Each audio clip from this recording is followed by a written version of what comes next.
नमस्कार दोस्तों, आज हम चर्चा करने जा रहे हैं एक बहुत ही महान विभूति के ऊपर जिनका नाम है खान सर। 5 सितंबर आया और उस दिन शिक्षकों को राष्ट्रीय पुरस्कार दिया जाता है और खान सर को उस सूची में ना पाकर मुझे हृदय की अतल गहराइयों से अत्यंत ही दुख, विषाद, पीड़ा, कष्ट, यातना, प्रताड़ना और पता नहीं जितने भी पर्यायवाची शब्द होते हैं वो हुए। क्योंकि खान सर जो है, उनकी बातों को यदि आप सुनेंगे और उनके जो समर्थक हैं उनको यदि आप देखेंगे, जैसे कि मैंने एक ट्वीट किया उनके बारे में कि खान सर की बातों के ऊपर, हालांकि मैंने बातों शब्द नहीं बोला, वहाँ बकदी मैंने लिखा था जिसके लिए मैं क्षमा प्रार्थी हूँ। यदि बकदी पे जीएसटी लग जाए तो खान सर भारत के पूरे महीने का जीएसटी कलेक्शन जो है वो अकेले देने में सक्षम है, एक दिन में संभवतः, या एक सप्ताह मान लेते हैं। तो उनका स्तर इतना अधिक है।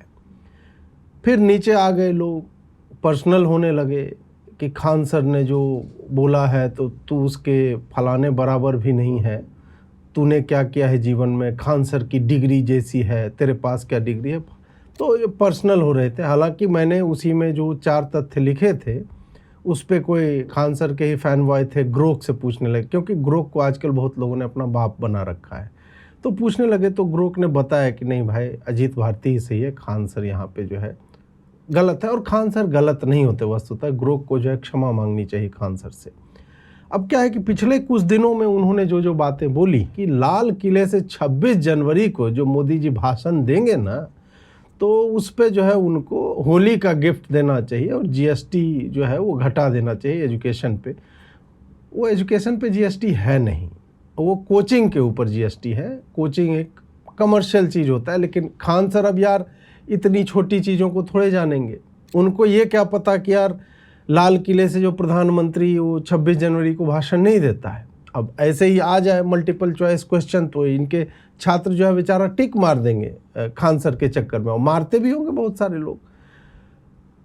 फिर मुझे लगता है कि इस बार यदि खान सर ने कह दिया है ऐसा, तो नरेंद्र मोदी जी को 15 अगस्त को भी दे और 26 जनवरी को राष्ट्रपति महोदया को हटा दे वहाँ से, बोले कि मैं ही भाषण दूंगा और राजपथ पे परेड, इंडिया गेट के सामने ये सब ना हो, सब कुछ लाल किले पे, चूँकि खान सर ने बोला है और उनका सम्मान होना चाहिए। नाम में स्वयं ही आदमी सर लगा के घूम रहा है तो ये कोई मामूली बात नहीं है। वो अब्दुल कलाम के स्तर के वो मतलब विचारक हैं, फिलॉसफर हैं। अब इन्होंने जीएसटी माफ़ की बात जो की, तो मेरा प्रश्न है कि फिर खान सर आप बताएं, आप तो जानकार आदमी हैं, एजुकेशन आपने बोला शिक्षा जो है एकदम एसेंशियल होता है और उस पर तो जीएसटी माफ़े हो जाना चाहिए। बिल्कुल एसेंशियल क्या नहीं है खान सर? कपड़ा नहीं है, उस पर जीएसटी हम देते हैं। आपके जो आइडियल है संभवतः राहुल गांधी जी, वो बोलते हैं कि अडानी भी वही जीएसटी देता है और गरीब आदमी भी शर्ट पे, तो जीएसटी उस पर लग रहा है। शर्ट, रोटी, कपड़ा, मकान, ये 3 एसेंशियल चीज़ें होती हैं। मकान बनाने में जो चीज़ें लगती हैं उस पर कितना जीएसटी है? वो एसेंशियल नहीं है। रोटी, जब हम रेस्टोरेंट में खाने जाते हैं तो उस पर सर्विस चार्ज नहीं लगता, उस पर भी जीएसटी, सीजीएसटी, एसजीएसटी दोनों लगता है भाई। उसके बाद जो है आप बाकी अन्य चीज़ें, हॉस्पिटल के आवश्यक नहीं होता है, डॉक्टरों के प्रैक्टिस पे जो फीस लेते हैं उस पर जीएसटी नहीं लगनी चाहिए। तो किस चीज़ को जीएसटी के दायरे से, कौन सी चीज़ एसेंशियल नहीं है? क्योंकि आप वो धंधा कर रहे हैं इसलिए आपको लगता है नहीं इसमें थोड़ा नहीं रहता तो ठीक है रहता। तो शिक्षा आप कह रहे हैं कि उससे जीएसटी से मुक्त होना चाहिए। तो फैज़ल खान ये बताओ यार, तुम शिक्षा फ्री में क्यों नहीं दे पा रहे हो?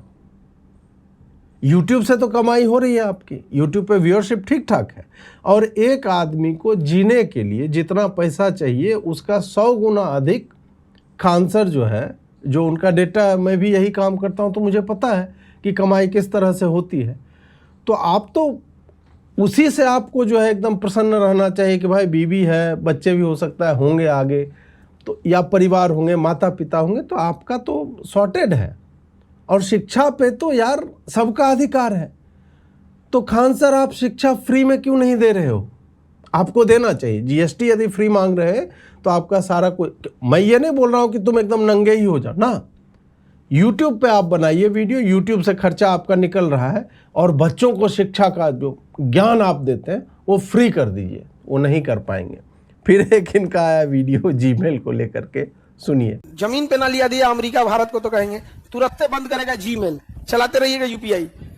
ए भैया खाली जीमेल बंद करे ना, उतना दूर जाने भी ना का जरूरत है, जीमेल बंद करो। मोबाइल में तुम्हारा विदाउट जीमेल लॉगिन नहीं होगा, खाली एगो गूगल चाहेगा तो घुटना पे ला देगा। हमारा यूपीआई तब चलेगा ना जब मोबाइलवा चले।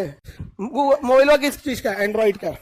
हमारा एप्लीकेशन आज चाहे तो गूगल बाहर कर दे। आज हम लोग का एप्लीकेशन आप कहां से लाते हैं? Play store. अब प्ले स्टोर किसका है? गूगल। अब इनका कहना है कि गूगल जो हटाइए देगा जीमेलवा तो फिर कैसे काम चलेगा? लॉगिन नहीं होगा, फेसबुक पे लॉगिन नहीं होगा, ट्विटर नहीं चला पाओगे, यूट्यूब देखवे नहीं पाओगे, यूपीआई गायब हो जाएगा आपका। इस आदमी को ये नहीं पता है कि national payments commission of India जो यूपीआई का पूरा डेटा रखती है वो किसी और के साथ शेयर्ड नहीं है, हमारा अपना डेटा सेंटर है। और इतनी बड़ी सफलता के बाद, बड़ी सफलता इसलिए बोल रहा हूँ कि अब विदेशों में भी इसको एक्सेप्टेंस मिल रही है और हमारा जो फाइनेंशियल आर्किटेक्चर है इसको लेकर के, उससे इतने लोग जल रहे होंगे और साइबर अटैक्स इतने हो रहे होंगे, फिर भी वो सुरक्षित है। और उसको ये आदमी बोल रहा है कि जीमेल नहीं रहेगा, चलवे नहीं करेगा। फिर एक बकलूल आया बोलने के लिए कि वो तो सही बोल रहे हैं कि जीमेल नहीं रहेगा, तुम प्ले स्टोर से डाउनलोड कैसे करोगे? ये बात तो सही है कि प्ले स्टोर से डाउनलोड कैसे करोगे? भाई iOS स्टोर भी तो होता है, दूसरे तरह के भी स्टोर होते हैं। एक तो ये इसका जवाब है कि दूसरे तरह के भी होते हैं। फिर क्या सही में जीमेल ये करने की स्थिति में है? मतलब अमेरिका बोले गूगल को कि बंद कर दो। आपको नहीं लगता कि ट्रंप के लिए सबसे इजी काम क्या था? बोलता अरे भारत को बर्बाद करो, ये लोग तेल खरीद रहा है रूस से। मतलब खान सर के अंदाज में यदि बोले बर्बाद करो सालों को, इसको बोलो रूस से तेलवा खरीद रहा है, ये इतना हीरो बनेगा जी। ऐ सुंदर पिचाई, काट दो इसका, तार काटो जीमेल वाला जी। और तार ऐसे काटता भारत में सब कुछ ठप हो जाता। तो आपको नहीं लगता है कि ट्रंप सबसे पहले यही काम करता? क्यों नहीं किया उसने? क्योंकि ये करना संभव नहीं है। गूगल एक प्राइवेट एंटिटी है और प्राइवेट एंटिटी भी पब्लिकली ट्रेडेड है। पब्लिकली ट्रेडेड है इसका मतलब उसके बोर्ड ऑफ डायरेक्टर्स होंगे, उसके शेयर होल्डर्स होंगे। और बिजनेस में जब शेयर होल्डर्स होते हैं तो वो चाहते हैं बिजनेस उत्तरोत्तर प्रगति करे, यानी पैसा आज जितना बन रहा है उससे अधिक बने। कैसे बनेगा? आप अधिक मार्केट्स में जाओगे, आप अधिक सर्विसेज प्रोवाइड करोगे यदि आप सर्विस में हो, आप अधिक गुड्स मैन्युफैक्चर करोगे, आप अधिक गूगल पिक्सल फ़ोन बनाओगे, टैबलेट बनाओगे, क्रोम बुक बनाओगे, क्रोम ब्राउज़र को और अधिक लोगों तक ले जाओगे, अपना एंड्रॉयड का ऑपरेटिंग सिस्टम आप और भी अधिक डिवाइसेज पे डालोगे। हालांकि वो फ्री है, परंतु उसके साथ जो सर्विसेज आती हैं बंडल्ड, वो इतना डेटा कलेक्ट करती हैं। तो आप कह रहे हो कि गूगल के शेयर होल्डर्स जो है, गूगल कहेंगे नहीं सुंदर भाई बहुत बढ़िया, एक नंबर काम के। सत्य नदेला जी आप पूरा विंडोज़ सिस्टम में खींच लो, एकदम विंडोज सिस्टम खींच लेगा तो खान सर का स्मार्ट बोर्ड चलवे नहीं करेगा और तुम पढ़िए नहीं पाओगे। काहे कि स्मार्ट बोर्ड से पहले तो पढ़ाई होती ही नहीं थी। तो खान सर इस तरह का चूरन चटवा रहा है, बिल्कुल विशुद्ध झूठ जिसको बोला जाता है, और एक क्लाउनिश तरीके में प्रेजेंट करने पे मैं भी बिहारी हूँ, लेकिन मैं वो टोन ज़बरदस्ती का नहीं पकड़ूंगा। Unless I have to mock somebody for that particular kind of tone, I am not going to use that. Bihari होने का मतलब ये गंवारपना नहीं है कि जानबूझ करके अपने टोन्स को एग्जैजरेट करते हो ताकि सामने वाली जनता को लगे कि ये तो हमारे बीच का आदमी है। मैं वो नहीं कर सकता और खान सर यही करता है। वो एग्जैक्टली एक क्लाउन शो वहाँ पे चलता रहता है। और मैं फैक्ट चेक करूँगा अभी कि ऐसे लोग जो है, जो ये जो सर फेनोमेनन आया हुआ है, इसके आप लेयर्स पे जाओगे तो बिना किसी ज्ञान के लोग, ये लोग सर बन करके घूम रहे हैं, फर्जी की बातें फैला रखी है। 107 करोड़ का ऑफर आया था, नहीं गए। कहाँ से आया था भाई ऑफर? कहाँ से आया ऑफर? ये इनके ज्ञान का स्तर देखिए। 3-4 चीज़ हम जो है वो बोलना चाहेंगे। सबसे पहले इसने अभी ANI वाले इंटरव्यू में वहाँ पे जाकर के इसने कश्मीर इशू पे बोला। इसने जो 3-4 बात बोली एकदम विशुद्ध झूठ है। इस पे जितने फैक्ट चेक होने चाहिए थे हुए नहीं। हालांकि यदि आप कश्मीर के बारे में थोड़ा भी जानते हो तो आपको पता होगा कि ये आदमी कितना पॉलिटिकली मोटिवेटेड है। नेहरू और पटेल में पटेल को दोषी बता रहा है कि उसने कश्मीर को इग्नोर कर रखा था। मतलब जिस आदमी ने 500 अलग अलग रियासतों को इकट्ठा करके ये भारत को यूनिफाई किया और जिस व्यक्ति की शेख अब्दुल्ला से मित्रता के कारण कश्मीर की स्थिति आज तक सॉल्व नहीं हुई है, जिसके इग्नोरेंस के कारण और ज़बरदस्ती के वहाँ के पॉलिटिकल सिचुएशन में डायरेक्ट इन्वॉल्व होने की नेगेटिव तरीके से कारण आज भी वो स्थिति बनी हुई है, उसको नेहरू की पॉलिसी तो गजब की थी। कोई भी व्यक्ति 35 से 370 ये सब की जड़ में जाए, 1947 में जो हो रहा था वो जाए, उसको पता चल जाएगा कि ये व्यक्ति, ये खान सर कितना बड़ा प्रपंची ही है यहाँ पे, नेहरू को जो पुश कर रहा है। उसके बाद उसने राजा हरि सिंह को लालची बताया कि उसके लालच के कारण पाकिस्तान जो है उसने कश्मीर के ऊपर ये सारा कुछ किया। ये 47-48 की मैं बात कर रहा हूँ। लालच के कारण नहीं हुआ। कश्मीर पाकिस्तान के लिए तब भी एक था कि नहीं ये मुस्लिम बहुल है और इसको हम लेंगे, उसके कारण वो इशू डेवलप हुई। फिर इसने बोला कि उसके परिवार के लोगों को पाकिस्तान उठा के ले आए, तब हरि सिंह जो है वो इंडिया के सामने आता है कि नहीं भाई मिल जाए। ऐसा कहीं पे कोई स्रोत में कहीं नहीं लिखा हुआ है कि उसके परिवार के लोग को पाकिस्तान लेके चले गए। ये हो सकता है खान सर वो सोते होंगे और फिर वो चांद के टुकड़े करने वाले के बीच से वो ज्ञान आता होगा, चांद जब 2 टुकड़ों में बढ़ता होगा। ये वहाँ से ये सारा कुछ जो है प्रपंच बोला। उसके बाद इसका एक अंबेडकर को लेकर के था कि अंबेडकर चाहते तो एक दलित राष्ट्र बना लेते। कैसे भाई?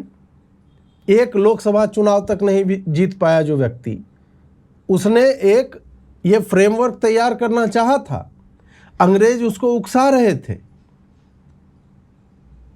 और एंटी कांग्रेस वो एक कॉन्स्टिट्यूएंसी बना रहा था ताकि भारत उसी कमजोर स्थिति में रहे। आप जाकर के पढ़िए थोड़ा सा। खान सर को लग रहा है कि नहीं अंबेडकर जी की अभी छठ में पूजा हो रही है, 25 जगह पे हो रही है, तो उसके कारण से अभी तो कुछ भी बोल कर निकल जाओ। जैसे अंबेडकर तो मतलब चाहते तो भारत के प्रधानमंत्री बन जाते हैं, नहीं बन पाते भाई। एक चुनाव नहीं जीत पाओ। मतलब उन्होंने खड़े तो किए थे कैंडिडेट, कितने वोट मिले? ना जन समर्थन तुम्हारे पास था, ना तुम उस स्तर के नेता थे, तो भाई किस बात को लेके तुम ये दलित राष्ट्र, जिसमें दम था जिन्ना में, उसने बनाया राष्ट्र। वो पाकिस्तान और ईस्ट और वेस्ट पाकिस्तान लेके गया कि नहीं? तो क्यों नहीं किया अंबेडकर ने? और अंबेडकर क्या मतलब उनको बड़ा ही प्रेम था नेहरू से? नहीं था। तो ये हिस्टोरिकली, फैक्चुअली, रेटोरिकली हर तरह से ये प्रपंच जो है ये आदमी बांट रहा था। एक और इसका वीडियो है। मतलब ये सब तो चलो, ये आप कहीं पॉडकास्ट में जा रहे हो, आपको पॉलिटिकली कहीं से निकटता चाहिए, उस कारण से आप नेहरू को, अंबेडकर को, ये सबको पुश कर रहे हो। भाई ये MOS कैबिनेट मिनिस्टर और MOS इंडिपेंडेंट चार्ज, उसको लेकर के इसने जो समझाया वो झूठ है। फैक्ट चेक उसका किया, ये 5 साल पहले का उसका एक वीडियो निकल के बाहर आया था उसमें। तो इसको बेसिक सिविक्स की भी नॉलेज नहीं है। ये बस हर जगह इसी तरह से प्रपंच करता है। अडानी को लेकर के एक हाल ही में मैंने कोई इंटरव्यू था उसका मैं क्लिप लगाता हूँ, ये सुनिए। अडानी जी का हम इंटरव्यू देख रहे थे इसमें आपकी अदालत में, तो उन्होंने बताया था कि गुजरात के मुंद्रा पोर्ट के लिए डेवलप करने के लिए उन्हें 1 रुपया स्क्वायर फीट रेंट पे जमीन मिली थी। एक नॉर्मल आदमी को मिल जाए 1 रुपया स्क्वायर फीट पे, वो भी बिजनेसमैन बन जाएगा। उन्हें हजारों करोड़ रुपए लोन मिल जाता है। और हम लोग को फ्रिज पे लोन लेने जाएंगे, एक EMI बाउंस हो गया तो बाउंसर चलाएगा कि आप फ्रिज में उठा ले जाएंगे। अब ये बोल रहा है कि अडानी को 1 रुपया स्क्वायर मीटर पे मिल गया, आम आदमी को मिलेगा? नहीं मिलेगा भाई। अडानी आम आदमी नहीं है, तुमको नहीं मिलेगा। अडानी लाखों लोगों का घर चलाता है, हजारों एम्प्लॉयमेंट जनरेट होगा। इस कारण अडानी जैसे वेल्थ क्रिएटर्स को सस्ती दरों में भूमि दी जाती है। हर सरकार करती है, क्योंकि वो सरकार का एक पर्पस सॉल्व कर रहा है। सरकार का क्या पर्पस होता है? लोक कल्याण, रोजगार उत्पन्न करना। तो ऐसा नहीं है कि प्रधानमंत्री अपना एक सेटअप लगा देगा, जाके सेमीकंडक्टर का फैक्ट्री कहीं खोल देगा, नहीं खोल सकता। वो सरकार का काम नहीं है बिजनेस चलाना। बिजनेसमैन ही चलाता है। और ये कहना कि नहीं उसको हजारों करोड़ का लोन, उसने अपने आप को उस योग्य बनाया है कि उसके पीछे की चीज़ें देख करके उसको हजारों करोड़ का लोन मिल सकता है, और वो लोन पे किया। मतलब ये लोन को ऐसे दिखा रहा है जैसे लोन लेना या कोई लोन देता है किसी को तो वो क्राइम कर रहा है। आप समझिए, ये सब बात है ना, हे गलतफहमी में अतः ये अदानी को मिल जाएगा, हमको आपको मिलेगा क्या 1000 करोड़ का लोन। अबे अपने आप को उस योग्य बनाओ कि तुमको 1000 करोड़ का कोई लोन दे दे। क्यों दे देगा तुमको लोन? क्या किए हो अपने जीवन में? लोगों को सामने बिठा करके 1000 2000 लोगों को 10,000 लोगों को बिठा करके मूर्ख बनाने के अलावा तुमको किस बात का 1000 करोड़ का लोन मिल जाए? कितने लोगों को तुमने एम्प्लॉयमेंट दे दी? तुम अभी भी उसी में कि जीएसटी हमारा माफ हो, मतलब जितना पैसा कमा रहे हो उसमें से भी चाहते हो नहीं सरकार को कुछ नहीं जाना चाहिए, मैं अपना बिजनेस करूं, गवर्नमेंट को कुछ नहीं दूं और फिर सरकार को कोसूं कि हाँ हॉस्पिटल की स्थिति खराब है, यहाँ सड़क अच्छी नहीं है। भाई जब कोस रहे हो तो कम से कम जीएसटी और आयकर भरने में तो थोड़ी सी सत्यनिष्ठा दिखाओ। वास्तव में ये लोग क्या करते हैं कि इनको लगता है स्मार्ट बोर्ड लगा लो, ये माइक वाइक लगा लो, लगे अरे बाय मतलब ये अब तो नासा वाली कोई बात बोल देगा। और वहाँ पे चल रहा है फुल मनोरंजन, सामने एक जनता सीख नहीं सकती। मेरा प्रश्न ये है इन लोगों से कि जो इतना बड़ा क्राउड बैठा हुआ है और खान सर जो ही क्लेम्स और सीम्स टू नो और हिज स्टूडेंट्स और the troll army that he controls, they claim that oh Khan sir knows everything. भाई तू उसके पैरों की धूल बराबर नहीं है, तू ये करके दिखा दे। पहले मैं क्यों करके दिखाऊं? मैं लोगों को क्यों ठगूं भाई सामने बिठा करके? मेरा काम अलग है। अब मैं मतलब कोई किसान के ऊपर टिप्पणी करूं तो बोले कि नहीं नहीं तू पहले खेती करके दिखा। ये कौन सी बात हुई भाई? अब फैक्ट पे रहो ना कि उसने झूठ बोला है कि नहीं, और मैंने जो खंडन किया है वो सत्य है या नहीं, इस पे रहो। डिग्री दिखाओ फलाने, हार जाएगा भाई। मैं जिस स्कूल में हूँ वहाँ पे उसने एंट्रेंस एग्जाम दिया होगा, नहीं हुआ उसका। मैं जिस कॉलेज से अंग्रेजी साहित्य में ऑनर्स करके बैठा हूँ वहाँ उसके गेट पे वो खड़ा नहीं हो पाएगा। और बात करते नहीं नहीं इतने माने। पर्सनल तो मत हो, जो बात मैं बोल रहा हूँ फैक्चुअली एक एक बात जो मैंने बोली है काउंटर किया है, कर दो काउंटर। सामने इतनी बड़ी भीड़ बैठती है, मुझे बता दो खान सर से पूछ करके कि टीचर स्टूडेंट रेशियो क्या होना चाहिए ताकि बच्चे को उचित तरीके से बातें समझ में आए। क्योंकि ये क्लास एनालिटिकल क्लास है। एनालिटिक्स क्यों दे रहा है वो? एनालिसिस क्यों कर रहा है? विश्लेषण क्यों कर रहा है वो चीज़ों का? बच्चों को समझाना चाहता है। जाकर कोई स्टडी मुझे ला करके दिखा दो कि 30:1 रेशियो होना चाहिए, 40:1 होना चाहिए, या फिर 2000:1, 5000:1। ये जो बड़े बड़े सभागार चलते हैं और फिर ऑनलाइन जो दूसरे जगहों पे वो दिखाया जाता है स्क्रीन पे, उससे कितनी होती है लर्निंग बच्चों की? इस पे खान सर को जो है बताना चाहिए। किसी भी विषय पे गंभीरता से बोलने की जगह ये जो छिछलापन दिखाया जाता है, लाल रंग के घेरे बना करके कि 2 बम इन्ने मार देंगे, 2 बम बर्बादे हो जाएगा, ये नॉलेज नहीं है, ये मनोरंजन है। और खान सर को वही करना चाहिए। मुझे लगता है कुछ दिन में वो लॉकअप और ये सारा शो होता है ना बिग बॉस, वो सब में भी जाता, मतलब यात्रा उनकी वहीं जाती हुई मुझे दिख रही है।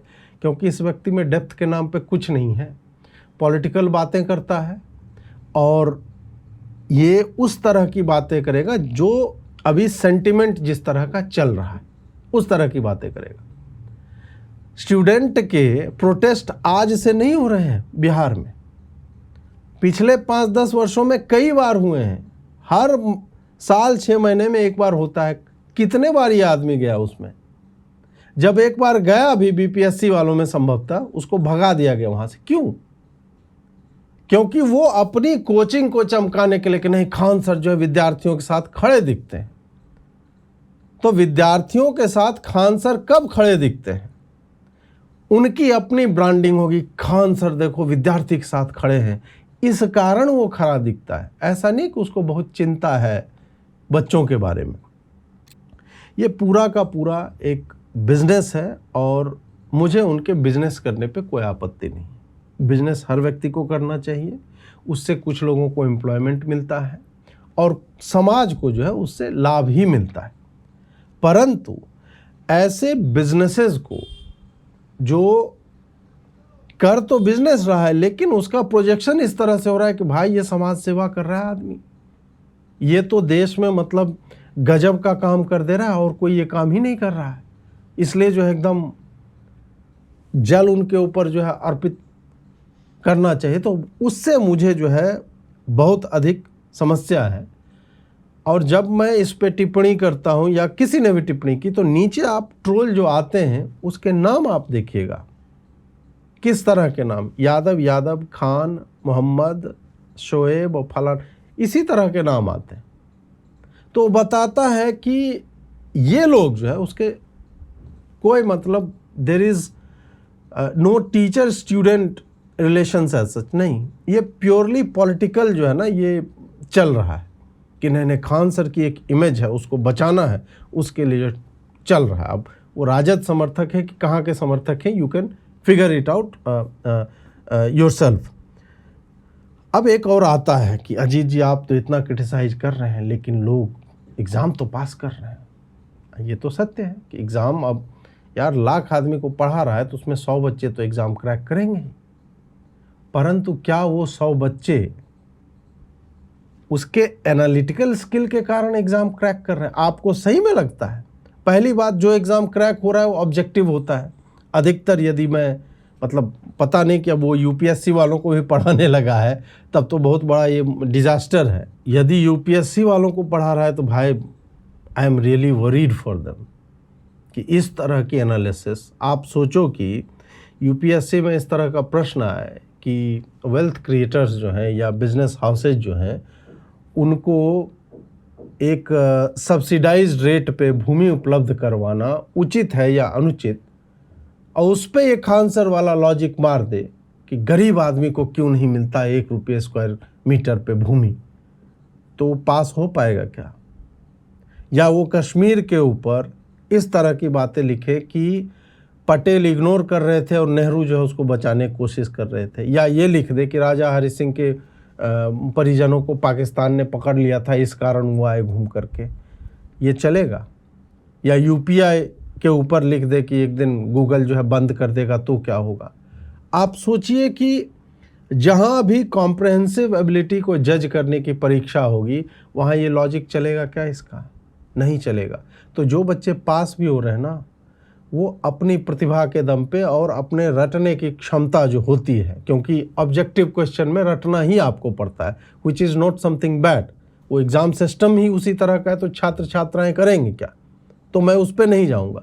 तो वस्तुतः ये लोग कोचिंग का एक जो बिज़नेस है इसका एक साइकोलॉजिकल इम्पैक्ट पड़ता है, उससे अधिक कुछ नहीं। मैं उस हब में रहा हूँ, गांधी विहार में, मुखर्जी नगर में 16 वर्ष में रहा हूँ, और मैंने वहाँ देखा है लोगों को कि इन कोचिंग्स में क्या होता है वस्तुतः।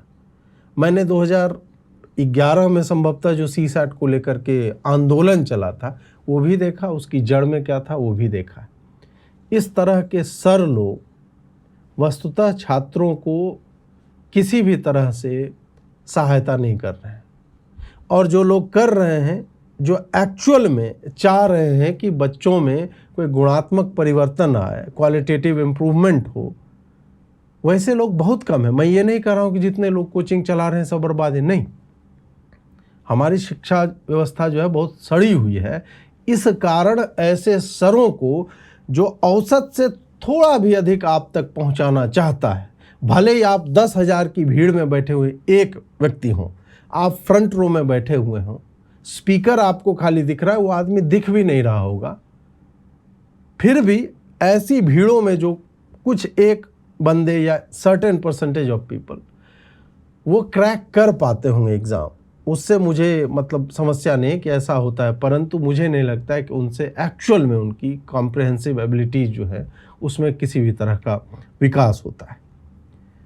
आप मतलब बताइए ना मुझे कि आप ये सब लिख दो कि भारत बांग्लादेश विवाद पे चर्चा करें 300 शब्दों में, आप लिख दो कि उसके 2 चिकन नेक हैं, भारत 2 बम इन्हें मार देगा, 2 बम उन्हें मार देगा, कितने नंबर आपको आ जाएंगे? ये खान सर के छात्रों और छात्राओं से मैं पूछना चाहता हूँ, जो हो सकता है इस वीडियो कमेंट में आएंगे। अंत में मैं यही कहूँगा कि पैसा बनाना कोई अपराध नहीं है, बिजनेस चलाना कोई अपराध नहीं। कोचिंग माफिया है, कोचिंग का बिजनेस है, ये सब चल रहा है। अपराध तब तक नहीं है जब तक कि वो कुछ इलीगल काम जो है वो नहीं कर रहा। इससे बेटर मतलब मेरे पास कोई एक्सप्लेनेशन नहीं है। यहाँ तक ठीक है, लेकिन जब आप झूठ बोलते हो और उस झूठ का कोई फैक्ट चेक कर रहा है, उस पर ट्रोलिंग करवाते हो, मुझे लगता है ऐसे सरों की, और अपने नाम में जो विशेषतः सर लगवाए घूमते हैं, उनसे पूछना चाहिए कौन सा तुमको नाइटहुड, मतलब ब्रिटेन की महारानी ने तलवार रखा था कंधे पे, कैसे ये सरत तो तुम में आया कहाँ से? ज्ञान तुम में है नहीं भाई। अपने आप ही स्वघोषित पोस्टर पे छप पा रहे हैं खान सर। अबे फैजल खान लिखवाओ। खान सर क्या होता है? माथे पे कभी त्रिपुंड लगा के आ जाएंगे, नहीं नहीं राखी बंधवा रहे हैं। बहुत बढ़िया बात है, बहुत बढ़िया बात है। फिर वहाँ पे एक समस्या ये है कि तुम ढंग के मुसलमान भी नहीं हो पा रहे हो, क्योंकि मुसलमान माथे पे त्रिपुंड नहीं लगाता है। तो जो अपने मजहब का ढंग से नहीं हुआ और जो ये सब कर रहा है, क्यों कर रहा है? एक टीचर को जो मुसलमान है, जिसके बारे में सब लोग जानते हैं, उसको माथे पे ये हल्दी त्रिपुंड लगाने क्यों आवश्यकता पड़ती है? ये अलतकिया है एक तरह से कि बच्चों में कि नहीं नहीं मैं जो है भाई मैं बहुत एकदम सेकुलर आदमी हूँ। तो ये जो प्रोजेक्शन होती है इमेज की, खान सर वही करना चाह रहा है। इससे अतिरिक्त इसके जितने वीडियो आते हैं आप देख लो, मस्खरी के अलावा कुछ नहीं होता है। तो वही बिहारी टोन, मस्खरी, और 10,000 आदमी बैठा हुआ है उस पर अपना चल रहा है। बिजनेस कीजिए, बहुत अच्छी बात है। ये सर वर तो घंटा आप नहीं है। नमस्कार।